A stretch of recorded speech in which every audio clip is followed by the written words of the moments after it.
What's up? So all the clips that you just seen was shot on a lens that we're about to unbox here shortly. But as of right now, I'm actually shooting on the Sigma 35 f1.4, the DG art lens, which is their newest updated version of the 35 1.4. And it's honestly an amazing lens. I've used it for a long time, and 35 for me is my favorite focal length.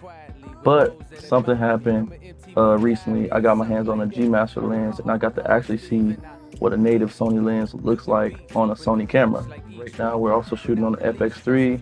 I own the A7 IV as well, but I got my hands on a 24 to 70, and right away I can tell the optical quality difference immediately. But you definitely can tell that, like, this is a $2,000 lens, or this is a $1,500 lens from being, the Sigma $700-800. You can definitely tell the difference, and then the functionality, and then just the simple fact that it's a native lens, it just functions a lot better with the camera overall. With me doing a lot of video work, I've noticed the Sigma sometimes in low light can struggle with autofocus or just catching focus in general.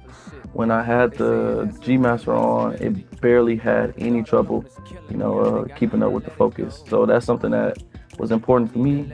And since I kind of got a taste of that G Master world, I just had to sort of slowly but surely, I want to switch out all my third-party lenses and get rid of them, and then just have straight G Master or native lenses in general.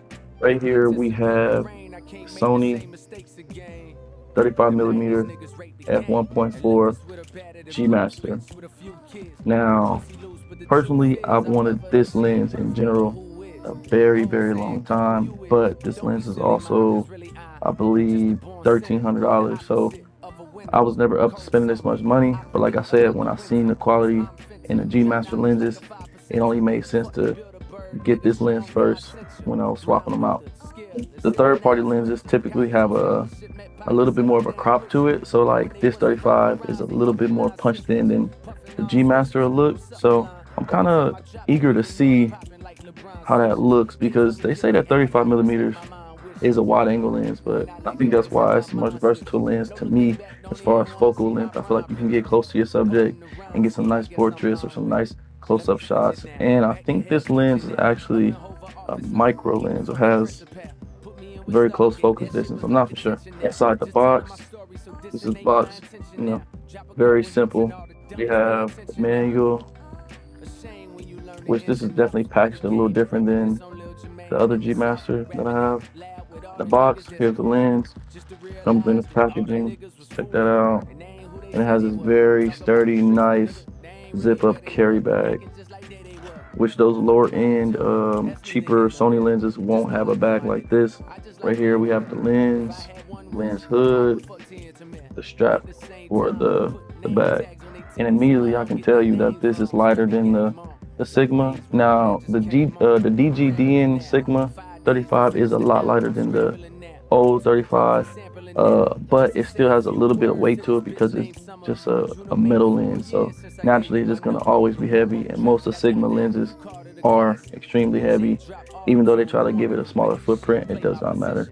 On this lens, we have the nice G Master logo, MF switch. You can just go ahead and put that on and off. You also have a declickable ring for the aperture as well.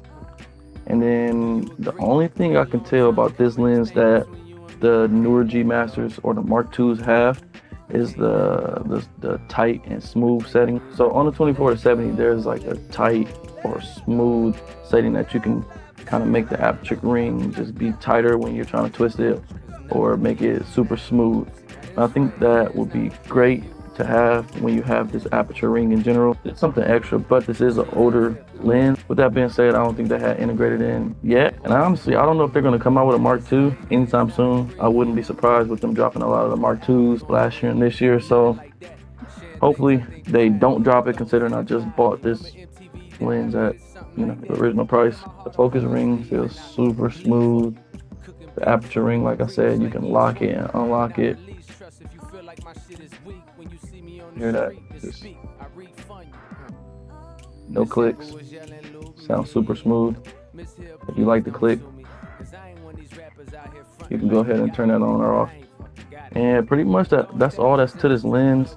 The filter thread is 67, which is standard on 35s, at least for the Sigma and this one. So what I have is a step-up ring, and it allows me to put my larger filters on this so that I can just buy one size and not have to buy, you know, a 67, an A2, you know, 57, whatever, right? I can just use that step-up ring and use the same size filter for all my lenses, no matter what size it is. Yeah, so you can see this is how this looks right now. Let me go ahead and pop the G Master on real quick and let me know if you guys can like tell a difference in the quality. Let me just fix the aperture real quick so right. I mean, I don't know. Don't really look like too punchy or a little wider, maybe a little bit. I don't know, but because it's a native lens, it is going to act a little bit different. So this right here is a 35mm f1.4 Sigma. I can tell you that this is a lot heavier than this lens, which I think is going to allow me to be able to carry this lens and the camera around a lot more, especially with me trying to get into the habit of just creating more and more content. I think having lighter, more accessible equipment makes the process a lot easier and less taxing on your body, right? But this is an amazing lens, but you can just see the autofocus is immediate. You can see it's still catching focus, even in the dark. It's catching focus right there. And with the Sigma, it struggled a lot. So when I would be in low light situations or I would not expose right, sometimes I'd go back and watch the video and nothing to be in focus. I'm excited to have this lens. I think the quality is crazy. I can't wait to like look at it on my monitor and see exactly how different it looks.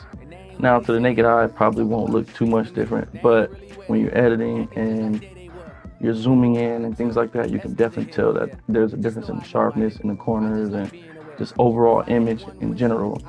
And with this being a G Master, you would expect that with the price tag that you pay.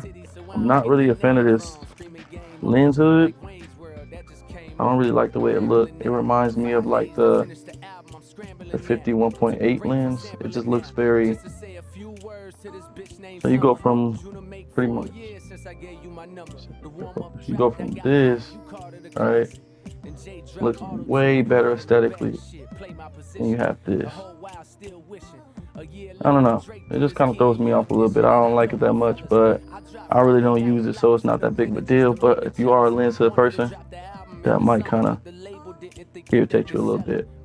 And I think like this is gonna be probably on my camera 90% of the time. I think I'm gonna switch between that and the 24-70. We'll just have to see. And I really like the 24-70, but 2.8 just sometimes doesn't get it done for me.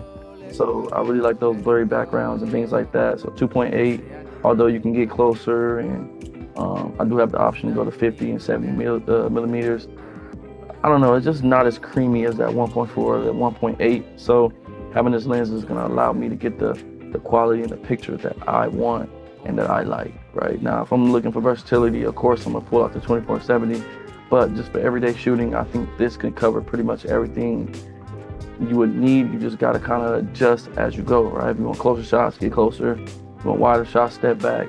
You know, nevertheless, you're gonna always have very, very good, high quality image coming from your camera, and that's all that's important for me.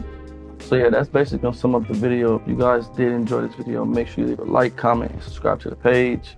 And I will try to have more unboxing. I just got me a camera slider. I do not know how to use it, so I might do a little video on that once I figure out how to use it. I'm just kind of working out this equipment stuff. I've learned with the camera stuff that you just kind of have to do it, and there are certain rules, but you have to just learn what works for you. And that's kind of like the stage I'm in right now, just figuring out what really works for me, what my workflow is, just really honing in how to use my equipment. That just comes with putting in that work, putting that time in, and that's really all I gotta do. But yeah, till next time, I'll see you guys. Peace, love, we out.